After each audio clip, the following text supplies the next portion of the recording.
Good morning students, BK bio teach में आपका स्वागत है।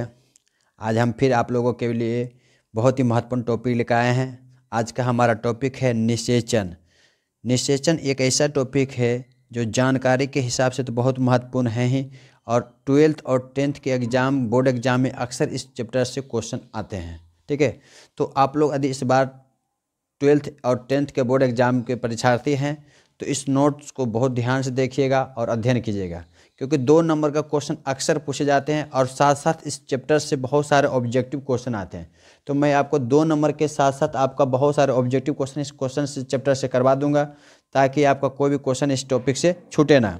ठीक है, और वो भी शॉर्टकट नहीं, बहुत विस्तृत तरीके से लेके आए हैं। आपको पूरी तरह से जो भी समस्या होगा, डाउट होगा, सारे क्लियर हो जाएंगे। ठीक है, तो यदि आप लोग 2023 का बोर्ड परीक्षार्थी हैं और अधिक से अधिक अंकों से प्राप्त करना चाहते हैं, पास करना चाहते हैं, तो कुछ ज़रूरी बात है जो आपको ध्यान देना होगा।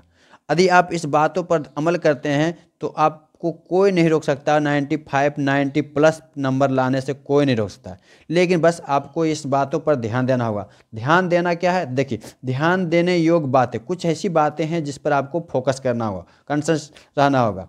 तो हमारा कुछ इसके लिए रूल हैं। ठीक है, नियमित अभ्यास करें, मतलब जब तक आपका एग्ज़ाम होते रहे या जब तक आपका एग्ज़ाम ख़त्म नहीं हो, तब तक आप हर रोज़ उस टॉपिक पर नियमित अभ्यास करें। जो सिलेक्शन, जो विषय आप चॉइस किए हैं, अपने चॉइस में लिए हैं, उन विषयों पर नियमित अभ्यास करें।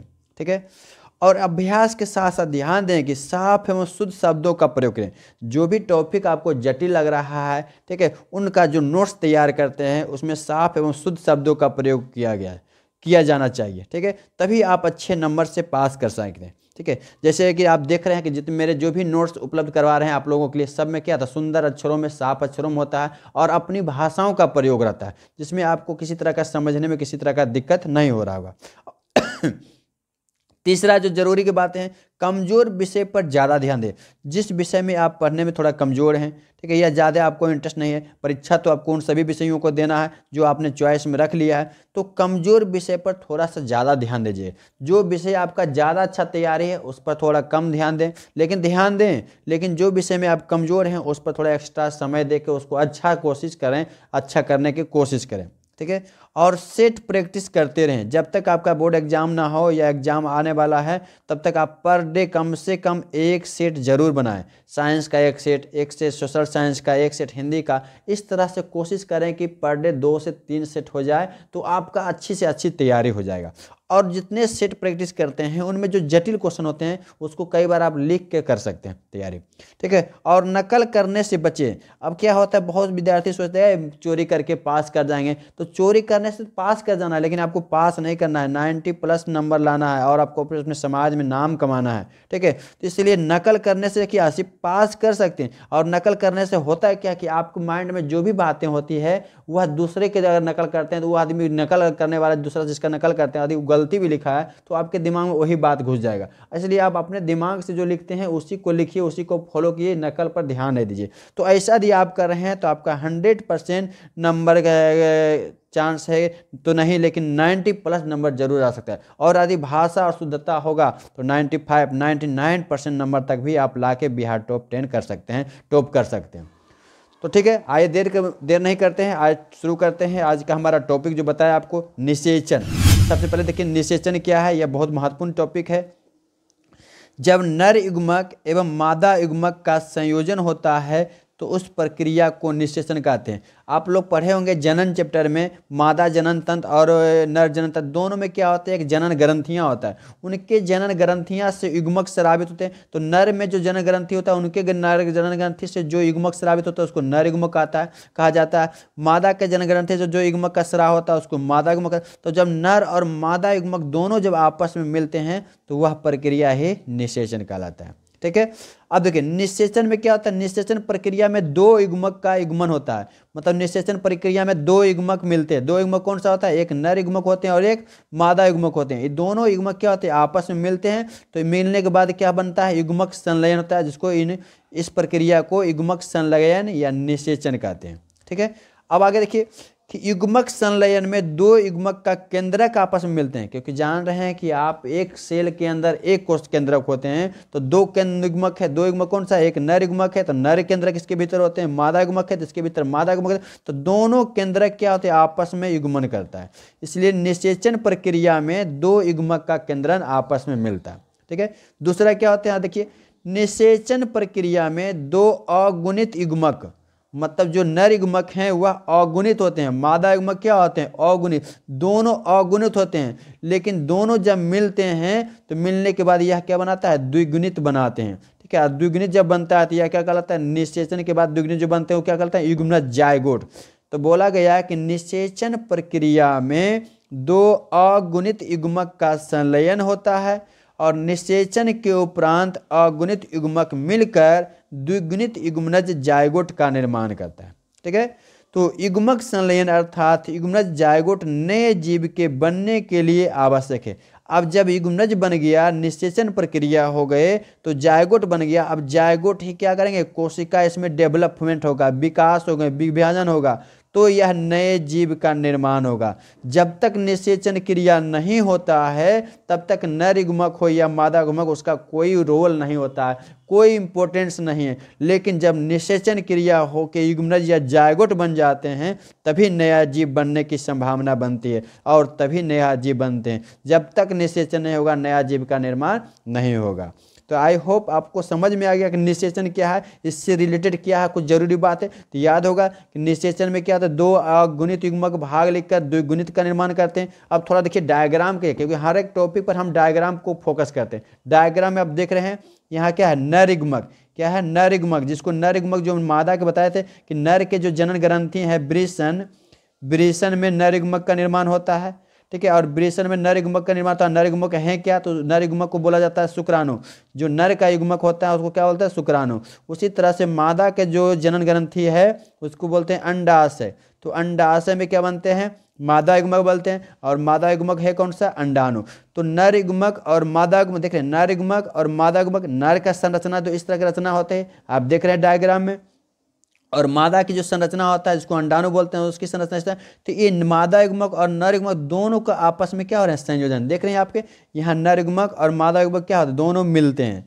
मिलने की क्रिया को निषेचन कहते हैं। जब यह नर और मादा दोनों मिलते हैं तो निषेचन। लेकिन यह भी देखिए कि अभी बताया ऊपर में कि नर युग्मक और मादा दोनों क्या होते हैं? अगुणित होते हैं। यह भी क्या है? अगुणित। लेकिन यह जब मिल गए दोनों, नर युग्मक और मादा के दोनों मिले तो क्या बन गया? युग्मनज बना। और युग्मनज क्या हो गया? द्विगुणित हो गया। तो यह प्रक्रिया ही क्या कहलाता है? निषेचन कहता है। और निषेचन के उपरांत क्या बन गए? जायगोट बन गए। और जायगोट कैसा है? तो द्विगुणित है। और अंडाणु और शुक्राणु क्या है? तो अगुणित है। इस तरह से आपका कोई क्वेश्चन नहीं छूटेगा। ठीक है। तो आई होप आपको समझ में आ गया होगा। नेक्स्ट देखिए आगे क्या है कि निषेचन जो है, जीवों में जो निषेचन प्रक्रिया होती है वह दो प्रकार से। निषेचन प्रक्रिया जो होता है दो प्रकार के। आगे हम देखेंगे वीडियो में कि निषेचन कैसे होता है, जीवों में निषेचन कैसे होते हैं, पादपों में निषेचन कैसे होते हैं। इसलिए मैं आप लोगों को रिक्वेस्ट करता हूँ कि वीडियो को पूरा जरूर देखिएगा, क्योंकि यदि आप स्किप करके वीडियो देखते हैं तो बहुत सारे इंपॉर्टेंट टर्म आपका छूट जाएगा और आपको अच्छे से क्वेश्चन समझ भी नहीं आएगा और लगेगा कि सही से पढ़ाई नहीं गया। इसलिए आप वीडियो देख रहे हैं तो पूरा देखिए, जो भी वीडियो देखें शुरू से अंत तक पूरा देखें, क्योंकि अभी हम तो आपको निषेचन की परिभाषा बताए हैं और निषेचन कैसे होता है वो बताएं। लेकिन अब आगे देखेंगे डायग्राम के साथ कि जीवों में, जंतुओं में निषेचन क्रिया कैसे होता है, कहाँ पे होते हैं, और पादपों में निषेचन क्रिया कैसे होता है, कहाँ पे होते हैं। इन दोनों के बारे में स्पष्ट देखेंगे। इसलिए आप वीडियो को स्किप नहीं करिए, देखते जाइए। ठीक है। अभी सिर्फ आपको मैं बताया हूँ कि निषेचन क्या है, निषेचन कैसे होते हैं, इसमें क्या होते हैं युग्मक, और युग्मक किस तरह के होते हैं, अगुणित होते हैं और द्विगुणित होते हैं, इसके बारे में आपको स्पष्ट समझ में आ गया। इसलिए और निषेचन होने के बाद क्या बनता है, वह क्या होते हैं, अगुणित होते हैं, द्विगुणित, तो इसके बारे में बताया। अब आगे देखिए निषेचन जो है जीव में कितने प्रकार के, तो दो प्रकार के निषेचन जीव में दो प्रकार। एक होता है आंतरिक निषेचन, दूसरा होता है बाह्य निषेचन। आंतरिक मतलब याद रखना है अंदर में, बाह्य मतलब बाहर में। आंतरिक मतलब जीव के शरीर के अंदर, बाह्य मतलब जीव के शरीर के बाहर। तो निषेचन कितने प्रकार के, दो प्रकार के। आइए देखते हैं दोनों में अंतर क्या है। आप लोग यदि हमारे चैनल को सब्सक्राइब नहीं किए हैं तो सब्सक्राइब कर लीजिएगा और बेल आइकॉन पर भी दबा दीजिएगा। और वैसे छात्र जो आपके दोस्त संबंधी है इस लिंक से नहीं जुड़े हुए हैं तो उनको भी शेयर कर दीजिएगा, ताकि उनको भी किसी तरह का डाउट हो निषेचन संबंधी टॉपिक से तो उनकी भी समस्या का समाधान हो जाए। तो देखिए निषेचन भी बताया कि निषेचन दो तरह से होते हैं जीवों में। पहला जो है आंतरिक निषेचन। अब निषेचन में तो आपको पता चल ही गया है कि नर युग्मक और मादा युग्मक का संलयन होता है। बस संलयन कहाँ होते हैं ये चीज देखना है। जब नर युग्मक शुक्राणु और मादा युग्मक अंडाणु का संयोजन, जब नर युग्मक शुक्राणु और मादा युग्मक अंडाणु का संयोजन मादा जीव के शरीर के भीतर या अंदर होता है तब यह आंतरिक निषेचन कहलाता है। मतलब बोला गया है कि निषेचन की प्रक्रिया में जब दोनों युग्मक आपस में मिलते हैं तो वह मिल रहा कहाँ, तो मादा जीव के शरीर के अंदर, तो वह प्रक्रिया कहलाता है आंतरिक निषेचन। ठीक है। अब आंतरिक निषेचन किन जीवों में होते हैं, तो वैसे जीव जो उच्च वर्ग के हैं, उच्च वर्ग के प्राणी जैसे मनुष्य, हाथी, कुत्ता, बिल्ली जो बड़े हैं स्तनधारी जीव हैं। सरीसृप, सरीसृप मतलब जो जीव जमीन पर रेंग के चलते हैं उनमें आता है सरीसृप। पक्षियाँ जो हवा में आकाश में उड़ते हैं उनमें। और स्तनधारी मतलब वैसे जीव जो अपने शिशुओं के लिए दूध पिलाती है उसको स्तनधारी जीव कहते हैं। तो इन सभी जंतुओं में क्या है, निषेचन आंतरिक होता है। मतलब मादा के शरीर के भीतर जो है युग्मक का संलयन होता है। कुछ पादप हैं जैसे ब्रायोफाइट्स, टेरिडोफाइट्स, अनावृत बीजी तथा आवृत बीजी। इन पादप जगत में से जो पौधे होते हैं इसमें भी आंतरिक निषेचन होता है। अब पादपों में कैसे आंतरिक निषेचन होता है आपको आगे बताएंगे इसी टॉपिक में डायग्राम के साथ कि कैसे होता है। और जंतुओं में आंतरिक निषेचन कैसे होता है डायग्राम के साथ बताएंगे। इसलिए आपको किसी तरह का परेशानी नहीं होगा, हड़बड़ाना नहीं, आराम से धैर्य से देखते जाइए, सारे चीज़ आपको स्पष्ट मिल जाएंगे। किसी तरह का आपको ऑब्जेक्टिव क्वेश्चन हो या सब्जेक्टिव क्वेश्चन इस टॉपिक से नहीं छूटेगा। ठीक है। तो आंतरिक निषेचन में क्या हो रहा है, मादा के शरीर के भीतर नर और मादा युग्मक दोनों का संयोजन होता है। और किसमें किसमें हो रहा है ये भी एग्जाम्पल देखिए। उच्च वर्ग के जंतु में सरीसृप, प्राणी, स्तनधारी। और पादपों में ब्रायोफाइट, टेरिडोफाइट, अनावृत बीजी, आवृत बीजी में आंतरिक निषेचन होता है।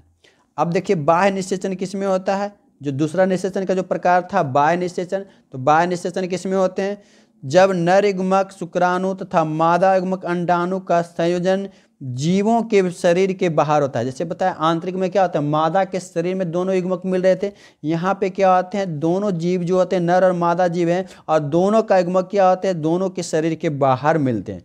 मतलब कह सकते हैं जिस समय नर युग्मक जो है नर जीव नर युग्मक को छोड़ेगा ठीक उसी समय मादा जीव क्या करेगा, मादा युग्मक को छोड़ेगा। तो जब बाहर छोड़ेंगे तो एक माध्यम होगा और उस माध्यम में क्या हुआ, धीरे धीरे एक दूसरे से आपस में संयोग कर लेंगे। तो उस तरह के संयोजन को बोला गया है बाह्य निषेचन, मतलब शरीर से बाहर दोनों का। तो इसके लिए माध्यम होता है क्या, ज़्यादातर जो जल में रहने वाला जीव है उसमें होता है। ठीक है। कुछ जो जीव है हवा में जो रहते हैं उनमें भी क्या होता है, बाह्य माध्यम होता है। अब जो जल में रहने वाला जीव है तो जिस समय नर जीव क्या करेंगे, शुक्राणु छोड़ेंगे, ठीक उसी समय मादा जीव भी अंडाणु छोड़ेगा। तो जल के माध्यम से दोनों तैरते हुए एक स्थान पर मिल जाएंगे तो उन दोनों में क्या हो जाएगा, निषेचन क्रिया हुआ। तो इसके लिए बाह्य माध्यम जल और कुछ जीवों में हवा में होते हैं। ठीक है। तो बाह्य निषेचन में समझ में आ गया कि दोनों के शरीर के बाहर होते हैं। इससे याद रखिएगा कि मेढक इसमें सबसे महत्वपूर्ण एग्जाम्पल होते हैं, जो कई बार एग्जाम में पूछ चुके हैं कि बाह्य निषेचन किसमें होता है। ऐसे तो बाह्य निषेचन जितने भी जलीय जीव हैं ज़्यादातर सभी में होते हैं। ठीक है। मछली, मेढक, जलीय प्राणी जैसे शैवाल, जेलीफिश, सी स्टार, शिप, इन सभी जलीय जीवों में क्या होते हैं, बाह्य निषेचन। क्योंकि इसके लिए बाह्य माध्यम कौन सा है, जल। जल में दोनों अपना युग्मक छोड़ते हैं और जल के माध्यम से तैरते हुए दोनों आपस में संयोग करते हैं। तो इस प्रक्रिया को ही बाह्य निषेचन कहते हैं। मतलब युग्मक का संलयन जीव के शरीर के बाहर होता है तो वह बाह्य निषेचन कहलाता है। जैसे में शैवाल, मछली, मेढक, जेलीफिश, सी स्टार, शिप मतलब जलीय जीव कह सकते हैं। अब आगे देखते हैं कि जीवों में जो निषेचन होता है कैसे होता है। आप देखिए डायग्राम आप देख रहे होंगे, जीवों में जो निषेचन होता है कैसे होता है। जीवों में निषेचन कैसे होता है, देखिए जीवों में क्या होते हैं, एक अंग होते हैं, बताए थे कि जनन ग्रंथि होते हैं। जैसे यहाँ पे नर जनन ग्रंथि का डायग्राम आप देख रहे हैं, यहाँ मादा जनन तंत्र का डायग्राम है। तो नर जनन तंत्र क्या है, वृषण। देखिए प्रत्येक नरों में 2 वृषण होते हैं। तो वृषण के भीतर क्या बनते हैं, वृषण के भीतर क्या बनता है, शुक्राणु। वृषण के भीतर क्या बनते हैं, शुक्राणु। तो यह क्या है, शुक्राणु नर युग्मक है। अब यह शुक्राणु कैसे निकलते हैं, जब यह पुरुष यहाँ देखिए मादा में देखते हैं एक अंडाशय है, अंडाशय के भीतर क्या बनते हैं, अंडाणु, और अंडाणु क्या है, मादा युग्मक, आपको ऊपर बता चुके हैं। अब यह अंडाणु इससे बनते हैं, इससे बनते हैं। अब जब अंडाणु इससे बन जाता है तो यहाँ से यह निकल के यहाँ पर आते हैं, जैसे यह फैलोपियन नलिका, ये क्या है, अंडवाहिनी, या इसको फैलोपियन निकला। अब यहाँ पे अंडाशय से निकल के अंडाणु यहाँ पे इंतजार करते हैं। अब यह महिला का ये क्या है, गर्भाशय का पार्ट्स है, मादा जनन तंत्र है। जब कोई पुरुष किसी महिला के साथ यौन क्रिया करेगा, मैथुन क्रिया करेंगे या संभोग क्रिया करेंगे, तो पुरुष का यह वृषण से शुक्राणु निकलेगा इस नली के माध्यम से, ठीक है। और यहाँ से एक शिशन होता है, शिशन पुरुष का मैथुनांग है जो कि मादा के योनि में प्रवेश करता है। जब मादा के योनि में यह शिशन प्रवेश करेगा तो यह अधिक मात्रा में यहाँ पे शुक्राणु को छोड़ेंगे।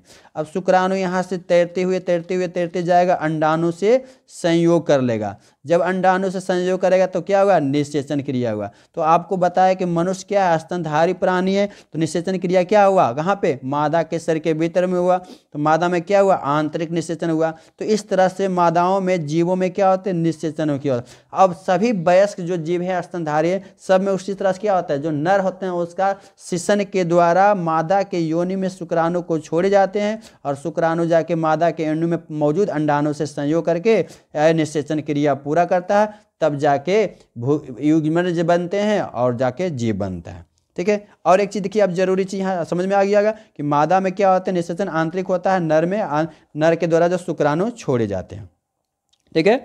अब देखिए आगे क्या है कि नर मनुष्य संभोग क्रिया के दौरान, यदि कोई नर मनुष्य संभोग क्रिया कर रहा है किसी महिला के साथ, तो संभोग क्रिया के दौरान 3 से 4 ml शुक्र या वीर्य बोलते हैं, 3 से 4 ml वीर्य जो होते हैं वह मादा के योनि में स्खलित किए जाते हैं। मतलब पुरुष के द्वारा 3 से 4 ml वीर्य जो है मादा के योनि में, जिसमें कितना होता है, 80 से 100 मिलियन शुक्राणु मौजूद हैं। मतलब 3 से 4 मिलीलीटर, ठीक है, वीर्य में कितना शुक्राणु होते हैं, 80 से 100 बिलियन, मिलियन मतलब लाख शुक्राणु होते हैं, कह सकते हैं 80 100 करोड़ शुक्राणु होते हैं। इतनी संख्या में शुक्राणु होते हैं, लेकिन एक ही कोई शुक्राणु मादा के अंडाणु से संयोग करता है, तब जाके निषेचन क्रिया आता है। तो यह भी याद रखिएगा कि 3 से 4 ml वीर्य में 80 से 100 मिलियन शुक्राणु मौजूद होते हैं, ठीक है। अब देखिए, तो देखिए जीवों में निषेचन कैसे होता है, जंतुओं में निषेचन कैसे होता है। अब देखिए पादपों में निषेचन क्रिया कैसे होता है, ठीक है। एक चीज़ और जान लीजिए, एक वयस्क नर में प्रतिदिन लगभग 12 से 10 पर पावर 13 शुक्राणुओं का निर्माण होता है। मतलब नरों में प्रतिदिन लगभग इतना शुक्राणुओं का निर्माण होते हैं, 10 पर पावर 12 से 10 पर पावर 13, लगभग 100 अरब से भी ज़्यादा हो जाते हैं, ठीक है। 100 अरब शुक्राणुओं का निर्माण कितने दिन में, प्रतिदिन हो रहे हैं, ठीक है, नरों में। अब देखिए पादपों में निषेचन क्रिया कैसे होता है। पादप में निषेचन क्रिया, पादप में आप पीछे एक मेरा टॉपिक बता दिया गया कि पादपों का जो जनन भाग होते हैं पुष्प होता है। पादप का जो जनन तंत्र होते हैं, जनन भाग होता है, पुष्प होते हैं। और पुष्प की संरचना के बारे में एक वीडियो डाल चुका हूं, मैं डिस्क्रिप्शन लिंक में दे दिया हूं। आप लोग यदि इस वीडियो को नहीं देखेंगे तो देख लीजिए, क्योंकि उस वीडियो को यदि देखिएगा तो यह चीज़ आपको ज़्यादा समझ में आएगा। क्योंकि पहले पादप में जानिए कि क्या होता है जनन भाग। तो पादप में बताए थे 4 पार्ट होते हैं, एक बाह्य दलपुंज, एक दलपुंज, एक पुमंग और जयांग। तो पुमंग की इकाई को बोला जाता है पुंकेसर और जयांग की इकाई को बोला जाता है स्त्रीकेसर। अब पुमंग जो हुआ पुष्प का नर भाग हुआ, और जयांग जो हुआ स्त्रीकेसर जो हुआ पुष्प का मादा भाग हुआ, ठीक है। पुमंग जो पुंकेसर पुष्प के नर भाग, स्त्रीकेसर पुष्प के मादा भाग। तो यहाँ पे हम पुंकेसर का एक डायग्राम बनाए। एक पुंकेसर जो पतले धागे नुमा रचना होता है उसको तंतु कहा जाता है, और तंतु के ऊपर जो है रचना होता है फूला हुआ, जिसको परागकोश बोलते हैं। अब इस परागकोश के भीतर एक कण पाए जाते हैं जिसको बोलते हैं परागकण। इस परागकोश के भीतर एक कण पाए जाते हैं, परागकण। और परागकण आप लोग को पता है, पीछे हम वीडियो में बता चुके हैं, यह क्या है, नर युग्मक है। ठीक उसी तरह से स्त्रीकेसर जो है हुआ, नीचे आधारीय भाग जो फूला होता है उसको अंडाशय बोलते हैं, बीच का पतला तंतुनुमा वर्तिका, इसके ऊपर जो होते हैं वर्तिकाग्र होते हैं, ठीक है। अब परागन क्रिया, अब देखिए परागकोश को यदि काटेंगे तो इसके भीतर इस तरह से परागकण निकलेगा। परागकण क्या है, नर युग्मक होते हैं, ठीक है। अब एक वीडियो हम पीछे बना चुके हैं परागन, परागन क्या होते हैं? अब बाह्य माध्यम से मतलब किसी प्रकार से नर पुष्प का पुंकेसर या परागकण यहाँ से निकल के मादा जो पुष्प है उसके वर्तिकाग्र तक आएगा, तो यह क्रिया को बोलते हैं परागन। अब जब यहाँ पे वर्तिकाग्र पे आ जाता है, ठीक है, तो वर्तिकाग्र पर जब आएगा तो यहाँ पे अंकुरन हो जाता है, यहाँ पे कुछ पानी की मात्रा होता है जिससे यह अंकुरित होकर एक नली बनाता है, और इस नली का नाम है परागनली। इस नली का नाम है परागनलिका। इस चीज़ को मैंने पोलिनेशन परागन में चैप्टर में बता चुका हूँ, लेकिन यहाँ निषेचन है इसलिए निषेचन में भी बताना पड़ रहा है, ठीक है। तो यह नली क्या करता है, इस तरह से आके जो यहाँ बीजांड के भीतर अंडाणु है इससे आके संयोग कर लेता है। जब संयोग कर लेता है तो इस तरह से यह क्या हो जाता है, निषेचन। तो यह देख रहे हैं पुष्प का जो मादा भाग स्त्री केसर है उसके भीतर जाके क्या हो रहे हैं, परागकण हो रहे हैं, निषेचन हो रहे हैं। तो इस तरह से पुष्प में भी क्या हो गया, आंतरिक निषेचन हो रहे हैं, ठीक है। तो आपको अच्छी तरह से समझ में आ गया कि पुष्पों में कैसे निषेचन क्रिया होता है, जंतुओं में निषेचन क्रिया किस तरह से होते हैं, ठीक है।